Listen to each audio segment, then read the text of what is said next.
जय श्री कृष्ण। ओम नमो भगवते वासुदेवाय नमः। राधे राधे। आज कामिका एकादशी है। श्रावण मास के कृष्ण पक्ष की एकादशी है। इस एकादशी के जुड़े हुए रहस्य के बारे में हम आज जानेंगे। और कामिका एकादशी की व्रत कथा श्रावण मास के कृष्ण पक्ष की एकादशी के नाम से जानी जाती है। यह पावन कथा सबसे पहले सृष्टिकर्ता ब्रह्मा जी ने देवर्षि नारद को सुनाई थी और बाद में भगवान श्री कृष्ण ने युधिष्ठिर को इसका महत्व बताया था। इसके श्रवण मात्र से 1000 यज्ञ का फल मिलता है। यह व्रत पाप नाशक है। यह व्रत ब्रह्म हत्या और भ्रूण हत्या जैसे पाप बड़ों बड़ों का नष्ट करने की शक्ति रखता है। एकादशी के दिन भगवान विष्णु को तुलसी पत्ती अर्पित करने का विशेष महत्व है। भगवान विष्णु मणियों और स्वर्ण से उतने प्रसन्न नहीं होते जितने कि तुलसी दल से होते हैं। इस एकादशी की रात भगवान के सामने घी या तेल का दीपक जरूर जलाना चाहिए। पितरों स्वर्गलोक में अमृत पान करते हैं। एकादशी के दिन चावल खाना एक तरह से पूरी वर्जित है। इसलिए एकादशी में हमें कभी भी चावल नहीं खाना चाहिए और एकादशी के एक दिन पहले रात में भी हमें चावल नहीं खाना चाहिए। तो आइए मन और वचन को अपने एकत्र करते हुए कथा को अंत तक अवश्य सुनिएगा। कथा में भगवान विष्णु द्वारा धर्मराज युधिष्ठिर को इस एकादशी के महत्व के बारे में बताया गया है, जो आप ध्यान पूर्वक सुनिएगा और कथा मन से सुनिएगा। कथा को अंत तक अवश्य सुनिएगा। कथा में बैठने से सारे रोग दूर हो जाते हैं, इसलिए कथा को कभी भी बीच में नहीं छोड़ना चाहिए।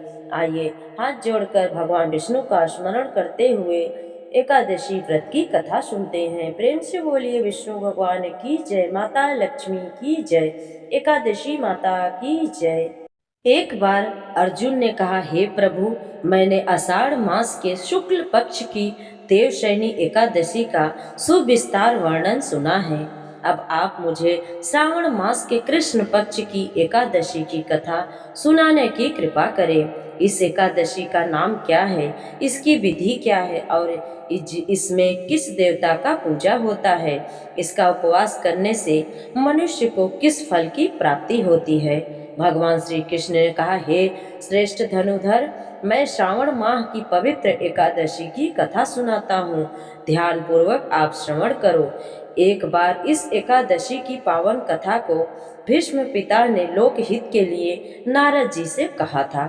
एक समय नारद जी ने कहा, हे पितामह, आज मेरी श्रावण के शुक्ल पक्ष की एकादशी की कथा सुनने की बहुत इच्छा है। कृपया आप इस एकादशी की व्रत कथा विधान सहित मुझे सुनाइए। नारद जी की इच्छा को सुनकर भीष्म पिता ने कहा, हे नारद जी, आपने बहुत ही सुंदर प्रस्ताव किया है। अब आप बहुत ध्यान पूर्वक इसे श्रवण कीजिए। श्रावण माह के कृष्ण पक्ष की एकादशी का नाम कामिका एकादशी है। इस एकादशी की कथा सुनने मात्र से ही हमें 1000 यज्ञ के फल की प्राप्ति होती है। कामिका एकादशी के उपवास में शंख चक्र गदाधारी भगवान विष्णु का पूजन होता है। जो मनुष्य इस एकादशी को धूप दीप नैवेद्य से भगवान विष्णु की पूजा करता है, उसे गंगा स्नान के फल से भी उत्तम फल की प्राप्ति होती है। सूर्य ग्रहण और चंद्र ग्रहण में केदार और कुरुक्षेत्र में स्नान करने से जिस पुण्य की प्राप्ति होती है, वह पुण्य कामिका एकादशी के दिन भगवान विष्णु की भक्ति पूर्वक पूजा करने से प्राप्त होता है। भगवान विष्णु की श्रावण माह में भक्ति पूर्वक पूजा करने का फल समुद्र और वन सहित पृथ्वी दान करने के फल से भी ज्यादा है। व्यतिपात में गंडकी नदी में स्नान करने से जो फल प्राप्त होता है, वह फल भगवान की पूजा करने से मिल जाता है। संसार में भगवान की पूजा का फल सबसे ज्यादा है। भक्ति पूर्वक भगवान की पूजा न बन सके तो श्रावण मास के कृष्ण पक्ष की कामिका एकादशी का उपवास जरूर करना चाहिए। आभूषणों से युक्त बछड़ा सहित गौ दान करने से जो फल प्राप्त होता है वह फल कामिका एकादशी के उपवास से हमें प्राप्त होता है। जो उत्तम द्विज श्रावण माह के कृष्ण पक्ष की कामिका एकादशी का उपवास करते हैं और भगवान विष्णु का पूजन करते हैं, उनसे सभी देव नाग किन्नर पितृ की पूजा हो जाती। इसलिए पाप से डरने वाले व्यक्तियों को विधि विधान सहित इस उपवास को करना चाहिए। संसार सागर पापों में फंसे हुए मनुष्यों को इनसे मुक्ति के लिए कामिका एकादशी का व्रत करना चाहिए। कामिका एकादशी के उपवास से भी पाप नष्ट हो जाते हैं। संसार में इससे अधिक पापों को नष्ट करने वाला कोई और सरल उपाय नहीं है। हे नारद जी, स्वयं भगवान ने अपने मुख से कहा है कि मनुष्यों को अध्यात्म विद्या से जो फल प्राप्त होता है उससे अधिक फल कामिका एकादशी का व्रत करने से प्राप्त होता है। उससे अधिक इस उपवास के करने से मनुष्य को न यमराज के दर्शन होते हैं और न ही नरक के कष्ट भोगने पड़ते हैं, वह स्वर्ग का अधिकारी बन जाता है। जो मनुष्य इस दिन तुलसी दल से भक्ति पूर्वक भगवान विष्णु का पूजन करते हैं वे इस संसार सागर में रह के हुए भी इस प्रकार अलग रहते हैं जिस प्रकार कमल पुष्प जल में रहता हुआ भी जल से अलग रहता है। तुलसी दल से भगवान श्री हरि का पूजन करने का फल एक बार स्वर्ण और 4 बार चांदी के दान के फल के बराबर है। भगवान विष्णु रत्न मोती मणि आभूषणों की अपेक्षा तुलसी दल से अधिक प्रसन्न होते हैं। जो मनुष्य प्रभु का तुलसी दल से पूजन करते हैं उनके सभी पाप नष्ट होते हैं। हे नारद, मैं भगवान की अति प्रिय श्री तुलसी जी को प्रणाम करता हूँ। तुलसी जी के दर्शन मात्र से मनुष्य के सभी पाप नष्ट हो जाते हैं और शरीर के स्पर्श मात्र से मनुष्य पवित्र हो जाता है। इसलिए तुलसी जी को जल से स्नान कराने से मनुष्य की सभी यम यातनाएं नष्ट होती हैं। जो मनुष्य तुलसी जी को भक्ति पूर्वक भगवान के श्री चरण कमलों में अर्पित करता है उसे मुक्ति मिलती है। इस कामिका एकादशी की रात्रि को जो मनुष्य जागरण करते हैं और दीप दान करते हैं उनके पुण्यों को लिखने में चंद्रगुप्त भी असमर्थ हैं। एकादशी के दिन जो मनुष्य भगवान के सामने दीपक जलाते हैं उनके पितर स्वर्ग लोक में अमृत का पान करते हैं। भगवान के सामने जो मनुष्य घी या तिल के तेल का दीपक जलाते हैं उनको सूर्य लोक में भी सहस्त्रों दीपकों का प्रकाश मिलता है। अब आइए सुनते हैं कामिका एकादशी की व्रत कथा। पितामह कहते हैं एक गांव में एक वीर क्षत्रिय रहता था। एक दिन किसी कारणवश उसकी ब्राह्मण से हाथापाई हो गई और ब्राह्मण की मृत्यु हो गई। अपने हाथों मरे गए ब्राह्मण की क्रिया उस क्षत्रिय ने करनी चाहिए, लेकिन पंडितों ने उसे क्रिया में शामिल होने से मना कर दिया। ब्राह्मणों ने बताया कि तुम पर ब्रह्म हत्या का दोष है, पहले प्रायश्चित कर इस पाप से मुक्त हो, तब हम तुम्हारे घर भोजन करेंगे। इस पर क्षत्रिय ने पूछा कि इस पाप से मुक्त होने के क्या उपाय हैं। तब ब्राह्मणों ने बताया कि श्रावण माह के कृष्ण पक्ष की एकादशी को भक्ति भाव से भगवान श्रीधर का व्रत और पूजन कर ब्राह्मणों को भोजन करा के सदक्षिणा के साथ आशीर्वाद प्राप्त करने से इस पाप से मुक्ति मिलेगी। पंडितों के बताए हुए तरीके पर व्रत कराने वाली रात में भगवान श्रीधर ने क्षत्रिय को दर्शन देकर कहा कि तुम्हें ब्रह्म हत्या के पाप से मुक्ति मिल गई। इस व्रत के करने से ब्रह्म हत्या के सभी पाप नष्ट हो जाते हैं और इस लोक में सुख भोग कर प्राणी अंत में विष्णु लोक को जाते हैं। इस कामिका एकादशी के महात्म के श्रवण और पठन से मनुष्य स्वर्गलोक को प्राप्त करते हैं। जय श्रीमन नारायण, जय श्री हरि। अब आइए सुनते हैं श्रीमद् भागवत गीता के 11वें अध्याय की कथा। जो भी कामिका एकादशी के दिन 11वें अध्याय का श्रवण करता है उसे सभी पापों से मुक्ति मिलती है। बोलिए श्री विष्णु भगवान की जय, लक्ष्मी माता की जय। भगवान महादेव जी ने स्वयं माता पार्वती को इस अध्याय का महत्व और कथा बताए थे। आइए हम भी इस कथा का रसपान करते हैं। श्री महादेव जी कहते हैं, हे प्रिय, गीता के वर्णन से संबंध रखने वाली कथा और विश्व रूप अध्याय के पावन महात्म को तुम सुनो। विशाल नेत्रों वाली पार्वती, इस अध्याय के महात्म का पूरा पूरा वर्णन नहीं किया जा सकता। इसके संबंध में कई कथाएं हैं, उनमें से एक कथा मैं कहता हूँ। प्रवीणता नदी के तट पर मेघांकर नाम से विख्यात एक बहुत बड़ा नगर है। उसकी चारों दीवार और द्वार बहुत ऊंचे हैं। वहाँ बड़े बड़े विश्राम गृह हैं, जहाँ सोने के खंभे शोभा बढ़ा रहे हैं। उस नगर में श्रीमान सुखी शांत सदाचारी जितेंद्रिय मनुष्यों का निवास है। वहाँ हाथ में सारंग नामक धनुष धारण करने वाले जगदीश्वर भगवान विष्णु विराजमान हैं। वे परम ब्रह्म के आकार स्वरूप हैं। उनका गौरवपूर्ण श्री विग्रह भगवती लक्ष्मी के नेत्र कमलों द्वारा पूजित होता है।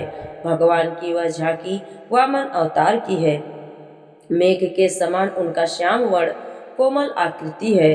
वक्ष स्थल पर श्री वत्स का चिन्ह शोभा पाता है।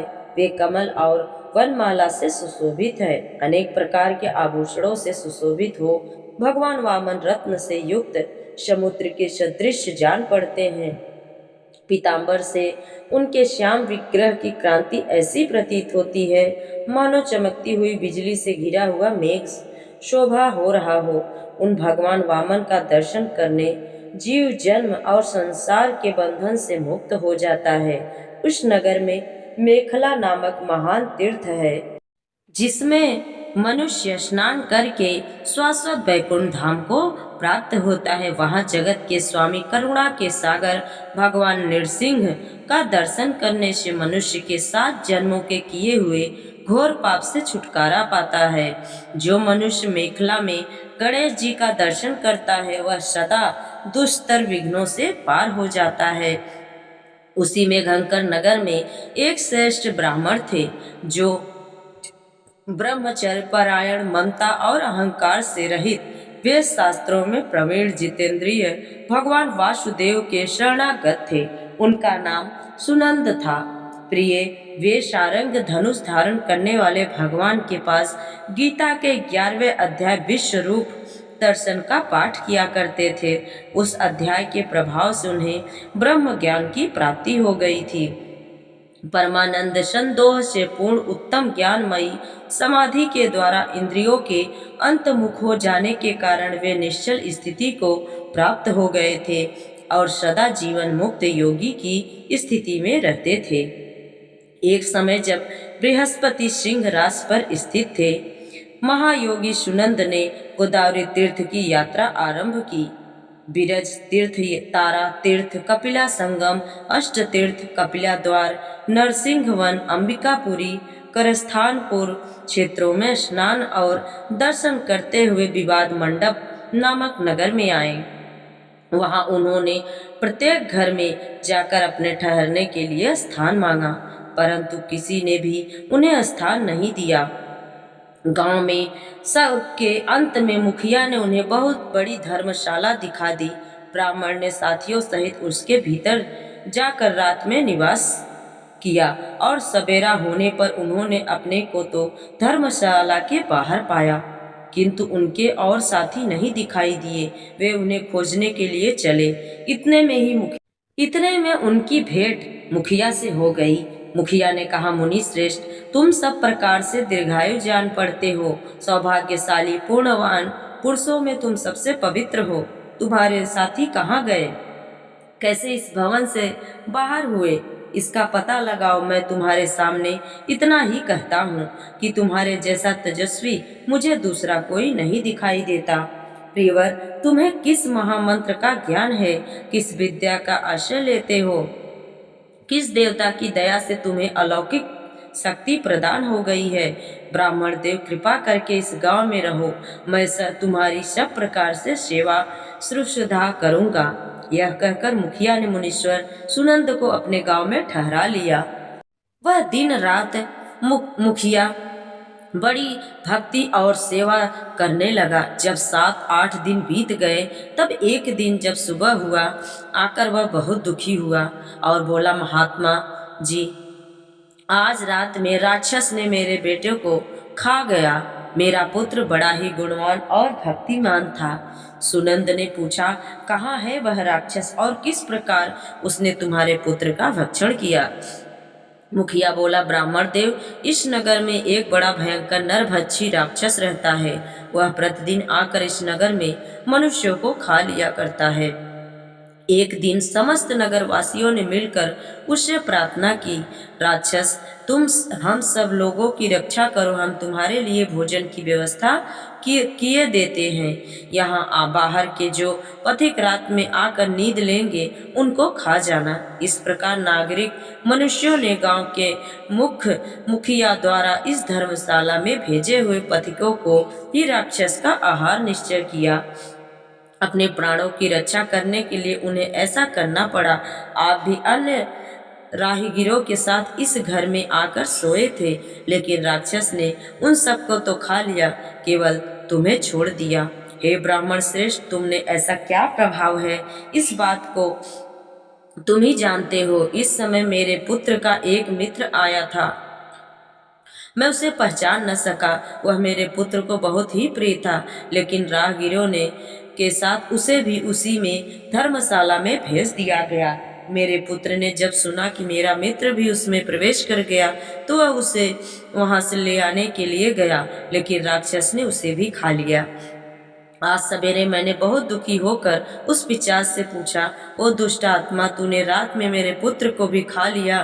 तेरे पेट में पड़ा हुआ मेरा पुत्र जिससे जीवित हो सके, ऐसा कोई उपाय बता दे। राक्षस ने कहा, मुखिया, धर्मशाला के भीतर घुसे हुए तुम्हारे पुत्र को न जानने के कारण मैंने भक्षण किया। सभी पथिकों के साथ तुम्हारा पुत्र भी अनजाने में ही मेरा ग्रास बन गया।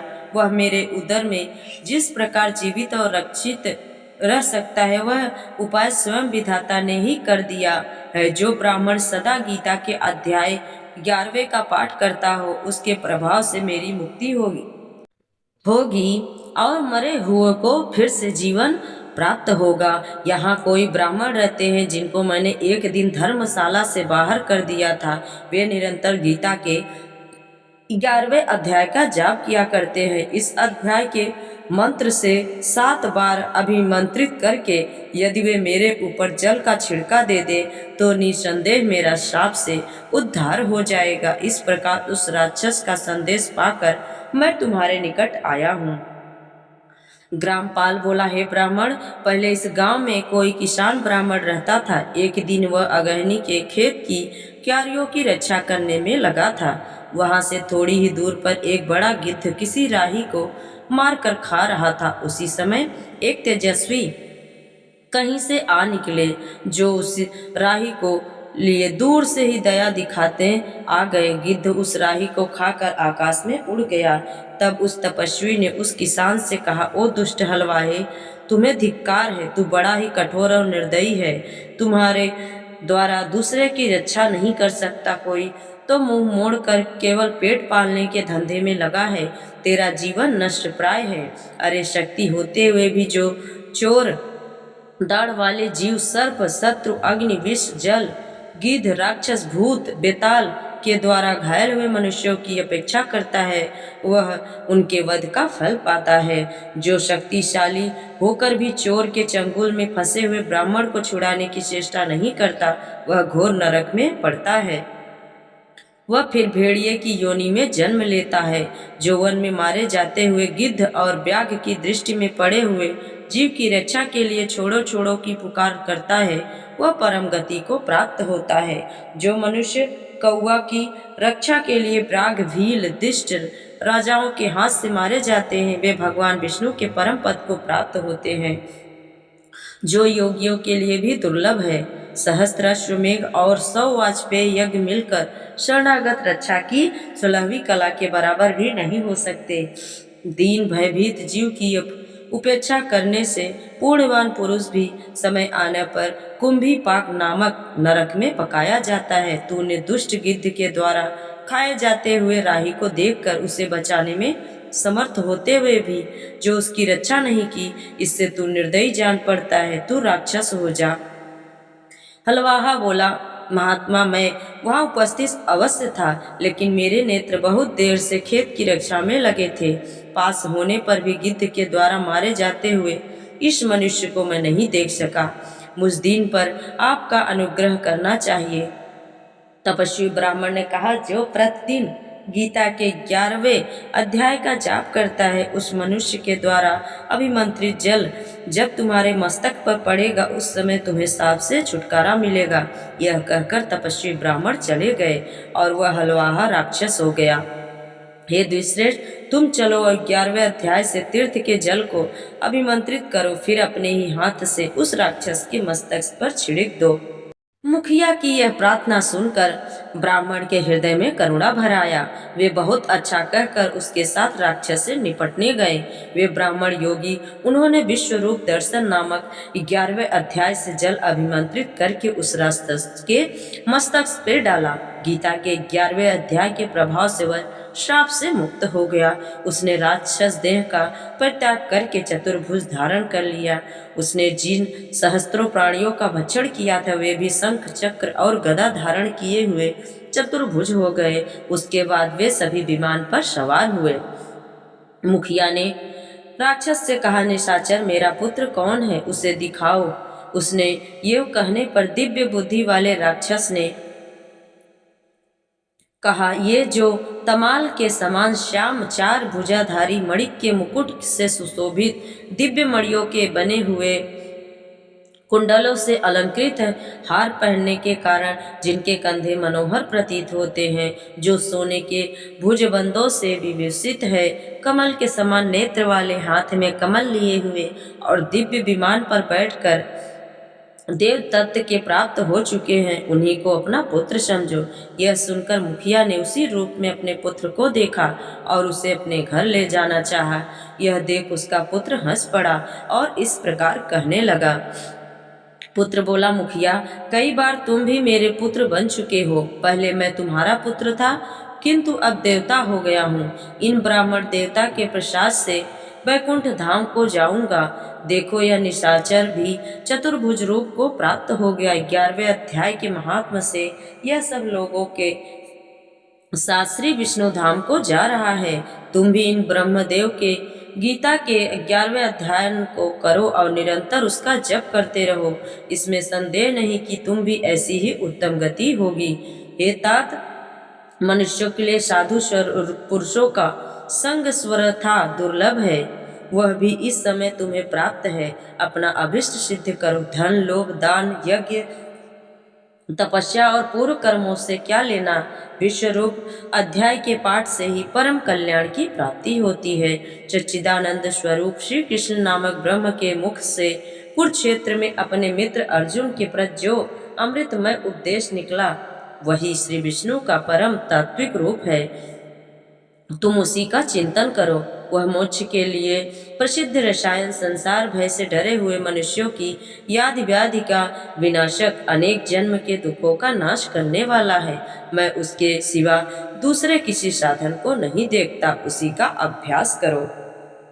श्री महादेव कहते हैं, यह कहकर वह सबके साथ विष्णु के परम धाम को चला गया। तब मुखिया ने ब्राह्मण के मुख से उस अध्याय को पढ़ा। फिर वे दोनों भी उसके महात्मा से विष्णु धाम को चले गए। पार्वती, इस प्रकार तुम्हें 11वें अध्याय की महात्म्य की कथा सुनाई है।